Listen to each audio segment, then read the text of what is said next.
me da toda la impresión. A ver. José, buen día Nación, ¿cómo estás? Bien, ¿cómo andan ustedes? ¿Me equivoco o sos medio que el fútbol te pasa un poco lejos? No, no te equivocas. En el Mundial todos nos volvemos un poco más Claro. futboleros, ¿no? Pero igual es cierto que no va por ahí. No va por ahí, como decía Caraba. Estamos dentro del 20%. ¿Cuánto era el Más o menos. porcentaje? Más o menos. Por ahí. Bueno, Sí, contame, ¿cómo crees que va a afectar políticamente el Mundial y sobre todo esta derrota estrepitosa con Arabia Saudita? Bueno, hay que estar muy atentos sobre todo las próximas horas porque durante el Mundial siempre, y esto vas a la historia económica reciente, siempre se toman medidas de fondo que tienen que ver con cuestiones políticamente incorrectas. Y cuando hablamos de esto, ¿qué es lo que te aparece a la vuelta de la esquina? Dos cuestiones. Por un lado, el tema de la devaluación, algo que el ministro de Economía, Sergio Massa, desmintió, dijo que no iba a ocurrir, que no va a suceder. Y cuando mirás las distintas plazas, lo que va ocurriendo en los últimos días, lo que está pasando es que se va devaluando de a poquito, pero hay una devaluación constante y nos referimos al tipo de cambio oficial, a la relación entre el peso y el dólar oficial. Por otro lado tenés este tema de los precios justos que se lanzó con bombos y platillos, pero cuando recorres los precios, los valores y lo que está ocurriendo, lo que te pasa es que, como habíamos contado en su momento, pero que finalmente sucedió, se remarcó de antemano. Entonces la base sobre la cual la gente encuentra estos precios justos es más alta que la que tenía cuando se anunció que iba a venir un acuerdo de precios entre el sector productores y cadena de comercialización. Y la tercera pata, Luis, que viene también para estos días, tiene que ver con esta interna feroz que se ve en el gobierno. Ayer lo veíamos al Cuervo Larroque con Carlos Pañi, por ejemplo, donde hablaba de un presidente que le hacía mal, entre comillas, a la coalición de gobierno. Lo ves con Cristina Fernández hablándole a un sector que tenía históricamente olvidado, como es el de la clase media, que empezó el operativo Seducción por parte del oficialismo con un nivel de rechazo altísimo por la mala gestión que viene llevando adelante. No sé si tenemos algún fragmento de Larroque para compartir, que primero fue muy impactante y felicito a la producción de Carlos Pañi que lo sentó a la mesa para hablar. ¿Qué viste, ya que lo tenemos a Pancho aquí, qué viste de la decisión de sentarse con Pañi en La Nación Más y de lo que dijo Larroque, Pancho? Bueno, primero un kirchnerismo tratando de tender algún puente, de abrirse un poquito más, que no es poco, que habla también de una situación muy frágil política, ¿no? Desde ya. Y por otro lado lo vi tranquilo, dijo algunas cosas interesantes, lo cuestionó Alberto, ¿no? Me parece que es importante que el kirchnerismo se abra un poquito, ¿no? ¿Vos lo unirías, José, a esto que está diciendo Pancho con Larroque, a una Cristina hablando de inseguridad en su reaparición en el Estadio de La Plata? Yo la veía tan incómoda, Cristina, hablando de un tema que le pasa lejos. ¿Ves esto que está planteando Pancho, un intento de mirar a la siempre despreciada clase media? Sí, es un kirchnerismo en campaña. El kirchnerismo en campaña, a diferencia por ahí de Juntos, es como más estratégico respecto de las jugadas que da. Digo, habló en La Nación Más, lo hizo en el marco de una entrevista con Carlos Pañi, y en ese contexto le habla básicamente a un electorado que no suele ser el que lo vota, por decirlo de alguna manera. Digo, me refiero a la mirada crítica y demás que suele tener la línea del canal y también la línea de Carlos habitualmente con respecto a la gestión que viene llevando adelante Alberto Fernández. Con lo cual, me parece que a nivel estratégico es muy afortunado por parte de Cuervo Larroque, y por otro lado, de Carlos, de tener otra campana, otra mirada, también estuvo bien. Un dato, ¿no? Digo, no se refirió a la gestión concreta de Kicillof respecto de lo que hizo con los 45.000 puestos públicos que incorporó, que él muy tibiamente desmintió, no sé si lo vieron en una red de Twitter donde decía que no era tan preciso. Bueno, ese es un informe hiper preciso de ASAP, que es la entidad que mide los presupuestos, la entidad más precisa que tiene la Argentina, y donde te muestra que Kicillof está incorporando un empleado público cada 31 días. Un empleado público cada 31 días durante 4 años de gestión en una provincia que ya supera a la nación con todos sus organismos descentralizados y demás en cantidad de empleados públicos. Impresionante. Fijémonos también cuando Larroque hablaba de Cristina, ¿no? Con este coqueteo de si es candidato o no, y así lo decía el ministro de Desarrollo de la provincia. Se está haciendo cargo de la situación. ¿Qué quiere decir eso? que ella dio una explicación respecto, lo hizo en el acto de la UOM, en el previo. Sí, cuando explicó por qué lo había elegido Fernández. Ella se hace cargo de lo que ocurrió y también se compromete con el presente y fundamentalmente con el futuro. No está claro, no está definido en el detalle cómo, pero se compromete a construir una salida de esta situación tan compleja, ¿no? Bueno, ahí está hablando del tema de Cristina, que es sobre quien se coquetea, José, sobre su candidatura, ¿no? Sí, hay una idea de blanco y negro de volver a ser ella la candidata. Esto lo decía, es la mejor candidata, al menos lo que planteaba Cuervo Larroque, de acuerdo a su perspectiva.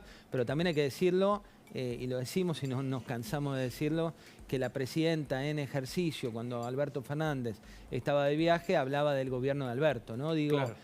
A mí no deja de sorprenderme y una y otra vez, viste, relees las declaraciones y decís, bueno, ¿a quién le hablan? ¿Quién puede creer hoy que el gobierno de Alberto Fernández es el gobierno de la oposición de Cristina y no el gobierno de Cristina, ¿no? O cuando le cantan presidenta respecto de 2023 y ella dice todo a su momento, en su debida forma y demás.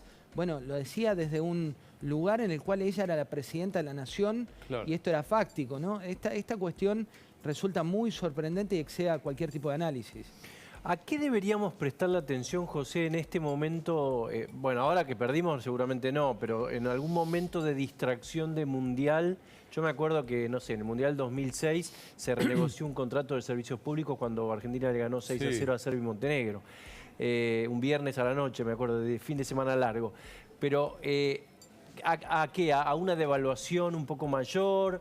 ¿A alguna decisión o algo que tenga que ver con el Congreso? ¿A qué hay que estar atentos? Yo te diría, por un lado, el ritmo de la devaluación, en qué manera se acentúa o no. Por otro lado, cómo continúan las restricciones del tipo de cambio, el tema de los $40 que tenemos en la Argentina, si no pueden venir 41, 42 o 43, porque lamentablemente el drenaje de reservas sigue y continúa. Y la tercera pata es qué fuego artificial se encuentra para una inflación que se está yendo de madre y una inflación que en este contexto, con el acuerdo de precios justos y demás, todos saben que son fuegos artificiales. Digo, hay que ver qué tipo de medida concreta se puede tomar, porque recordemos Sergio Massa el fin de semana en una entrevista en Futurock, lo que decía era que él se compromete a una inflación que va a llegar al 3% mensual antes de terminar su mandato. Algo que parece, Pancho, cuanto menos inviable. Ambicioso, ¿no? José, ¿qué tal? Buen día. No, lo que mencionabas del tema de Kicillof, también algo que se desprende de ese informe muy bueno de la Asociación de Presupuesto Argentino, tiene que ver con el aumento a ministerios que son importantes, un aumento muy escueto. Por ejemplo, el Ministerio de la Producción, el 6,8% de aumento, y el ministerio, jefatura de asesores del gobernador, este cargo que le creó a Carlos Bianco, amigo y mano derecha de Axel Kicillof, le da un aumento del 471%, llevando el presupuesto a más de 1.700 millones de pesos. O sea, aumenta muchísimo más el gasto político que en lo que tienen que ser inversiones como, por ejemplo, en producción o incluso el Ministerio de Infraestructura también, que le da un aumento del 13%. Totalmente, Guada. Tenés por un lado lo de los empleados públicos, que sumó este número de 45.000 personas. Por otro lado tenés el tema de los puestos jerárquicos o la burocracia, que es el capítulo 2 de ese informe, donde no solo ves que suma cantidad, sino que en términos de puestos suma los puestos más caros, arma una burocracia estatal muy fuerte, que recordemos, cada vez que hay un cambio de signo político, cambiar ese tipo de posiciones, sobre todo cuando son puestos efectivos, se convierten en puestos más ideológicos que de gestión y más con sueldos muy elevados. La contracara, la declaración que dio Kicillof de por qué lo hacía, dijo que porque el gobierno de Vidal había desmantelado el sector público. Recordemos, el sector público de Vidal en puestos jerárquicos tenía un porcentaje muy menor al lado de los que tiene Kicillof, y su descargo fue básicamente diciendo que necesitaba una estructura más grande. Pero cuando uno analiza en profundidad la gestión del gobernador Kicillof, tenés la bendición de ser el rey de las transferencias discrecionales. Hoy Alberto Fernández le salva, girando todo el tiempo dinero muy por encima de cualquier gobernador peronista a su gestión, y lo muestra sólido en fondos cuando en realidad es una provincia que tiene déficit. Y la otra pata muy importante también respecto del gobierno de Kicillof es cómo maneja todo su aparato de propaganda con una misión más ideológica Claro. que de audiencias. Claro. José, no quiero despedirte sin pedirte una opinión. Primero, lo estoy leyendo a nuestro colega Martín Angulo, la vicepresidenta de la Nación acaba de pedir que Casación confirme el sobreseimiento en la causa Otesur y Los Sauces, tema que la tiene muy preocupada por si se reabre, ¿no? Porque tiene no solo Vialidad, sino Otesur y Los Sauces. ¿Qué podés decir o cómo ves esta situación que se da en el Senado de la Nación, que por la licencia con goce de sueldo de un senador de LEAVI puede quedar bloqueado el Senado porque no hay ninguna posibilidad de negociación entre el oficialismo con Doñate y compañía y la oposición? ¿Cómo ves esto? Bueno, ahí está la 9 de julio, ¿no? Entre lo que le pasa a los argentinos Claro. y lo que está ocurriendo hoy con el sector político. Por un lado, la falta de cintura de alguien que viaja a Qatar sin tener en cuenta su rol público, su rol político, su rol en materia de gestión. Y por otro lado, la vicepresidenta, vos sabés, Luis, que los datos que teníamos de nuestros periodistas especializados, sobre todo en el mundo de judiciales, te decían que se esperaba la reapertura de la causa de Otesur, con lo cual lo que está haciendo Cristina es anticipando la jugada, al igual que lo que ocurrió con Kicillof o las declaraciones ayer de Cuervo Larroque respecto de lo que pasa con las transferencias y el reclamo de la ciudad en la Corte por los fondos, recordemos los fondos Claro. que le sacó la gestión de Fernández. Todo esto son cuestiones que sabe el kirchnerismo y surgen del kirchnerismo, no surgen de la Corte, sino de información propia del kirchnerismo, que son fichas del dominó que se están por mover y lo que te hacen es, te anticipan la jugada diciendo que esto sería el partido judicial o que esto sería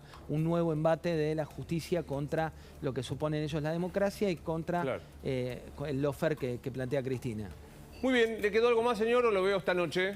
Estamos al día, con todo. ¿Esta noche quiere vender algo? No, me va a esconder otra vez, ¿no? Tenemos de todo, pero vamos a hacer sobre todo un informe muy profundo de provincia de Buenos Aires y lo que está pasando por allí. Está muy bien. Muchísimas gracias, José, un placer, ¿eh?